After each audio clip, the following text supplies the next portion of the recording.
Import Substitution Industrialization, or ISI, is an economic strategy with a simple, seductive premise. It argues that nations, especially developing ones, can foster rapid industrial growth by reducing their reliance on manufactured goods from developed countries. The strategy centers around replacing foreign imports with domestically produced goods. Tariffs are a cornerstone of ISI. By imposing taxes on imported goods, governments make them more expensive for consumers. This price difference is intended to incentivize consumers to buy locally made products, thereby protecting domestic industries from foreign competition. The hope is that this protection will allow young industries to grow and mature without being stifled by established foreign competitors. The allure of ISI lies in its promise of rapid industrialization and economic transformation, freeing developing nations from the perceived shackles of reliance on the developed world. The seeds of ISI can be traced back to the early days of the United States itself. Alexander Hamilton, the nation's first Secretary of the Treasury, was a staunch advocate for fostering American industry. In his seminal report on manufactures presented to Congress in 1791, Hamilton laid out a blueprint for American industrial development. This report became a cornerstone of early American economic policy and contained elements that would later resonate with the principles of ISI. Hamilton argued that the United States needed to nurture its fledgling industries through a combination of government support and protection from foreign competition. Tariffs were a key component of Hamilton's plan. He envisioned moderate tariffs not primarily as a source of revenue, but as a way to shield young American industries from the might of established British manufacturers. In essence, Hamilton was advocating for a form of infant industry protection, a core tenet of ISI. He also advocated for government subsidies to encourage innovation and technological advancement, particularly in agriculture, a sector he saw as vital to the nation's economic backbone.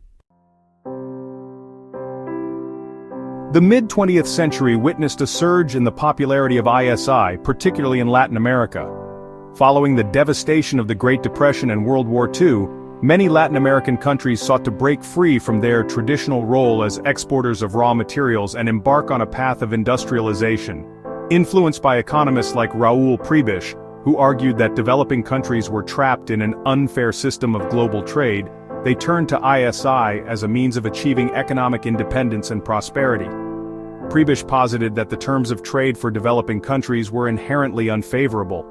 He argued that the prices of raw materials, which formed the backbone of many Latin American economies, tended to decline relative to the prices of manufactured goods produced by developed nations. ISI, with its emphasis on reducing reliance on manufactured imports and fostering domestic industrial growth, seemed to offer a way out of this predicament. Latin American governments embraced ISI with fervor, erecting tariff barriers, imposing import quotas, and channeling government funds into state-owned enterprises and favored private industries. The initial results of ISI in Latin America appeared promising, with many countries experiencing periods of robust economic growth. However, beneath the surface, problems were brewing. Fast forward to the 21st century, and the ghost of ISI re-emerged in the economic policies of U.S. President Donald Trump. Trump, who campaigned on a platform of economic nationalism and bringing back American manufacturing jobs, embraced protectionist policies reminiscent of ISI. Central to Trump's economic agenda were tariffs. In 2018, he imposed a 25% tariff on steel imports and a 10% tariff on aluminum imports, citing national security concerns. These tariffs, he argued, were necessary to protect American steel and aluminum producers from unfair competition from countries like China. These actions sent shockwaves through the global trading system and ignited a trade war with China, which retaliated with tariffs of its own on a range of American goods. Over the course of his presidency, Trump imposed tariffs on hundreds of billions of dollars worth of Chinese goods, signaling a departure from decades of U.S. trade policy that had generally favored free trade agreements. Trump's protectionist policies were not limited to tariffs. His administration also sought to renegotiate existing trade deals to secure more favorable terms for the United States. Section 5, The Chips Are Down: Subsidies and the Quest for Technological Dominance. The Trump administration embraced subsidies to bolster American industry, especially in semiconductors. The CHIPS Act, signed in 2022, aimed to revitalize domestic semiconductor manufacturing. It sought to reduce reliance on foreign producers, particularly in Taiwan and South Korea.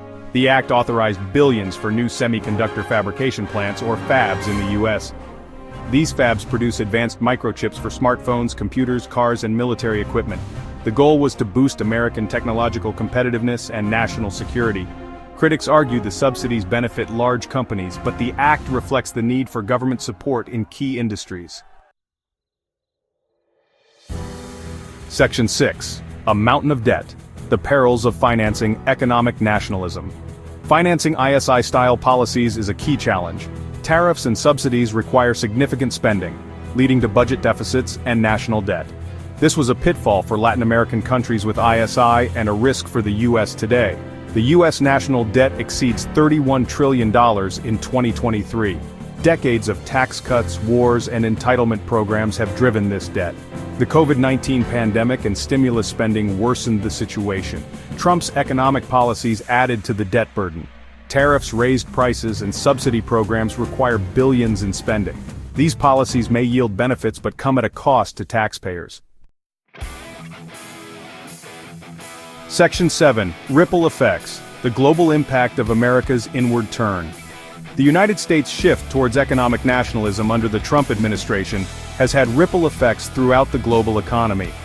As the world's largest economy and a leading proponent of free trade for decades, the United States' actions have sent shockwaves through the global trading system, raising concerns about a potential unraveling of the rules-based order that has governed international trade since the end of World War II. One of the most immediate consequences of Trump's trade policies has been a rise in global trade tensions. The tariffs imposed by the United States have sparked retaliatory measures from trading partners like China, Canada, Mexico, and the European Union. This tit-for-tat escalation of tariffs has disrupted global supply chains, increased costs for businesses and consumers, and contributed to a slowdown in global economic growth. Beyond the immediate economic impact, Trump's protectionist policies have also raised broader concerns about the future of globalization. Section 8. Lessons from History. Can ISI succeed in the 21st century? As the United States embarks on its own experiment with ISI-inspired policies, it's crucial to consider the lessons of history. While ISI initially showed promise in some countries, particularly in Latin America during the mid-20th century, it ultimately proved unsustainable in the long run. The question is whether ISI can succeed in the 21st century, given the vastly different global economic landscape. One of the key challenges facing ISI in the 21st century is the interconnected nature of the global economy. In today's world, where global supply chains are tightly integrated and countries are more economically interdependent than ever before, pursuing economic self-sufficiency through protectionism is a daunting task. Tariffs and subsidies may protect domestic industries in the short term, but they can also lead to higher prices for consumers, reduced competition, and slower innovation. Another challenge for ISI is the risk of retaliation from trading partners. As the United States has learned, imposing tariffs often triggers retaliatory measures from other countries, leading to trade wars that harm all parties involved. In a highly interconnected global economy, such trade wars can have far-reaching consequences, disrupting global supply chains, raising prices for consumers, and undermining economic growth. Section 9. Charting a course, navigating the uncertain waters of global trade. The global economy is at a crossroads.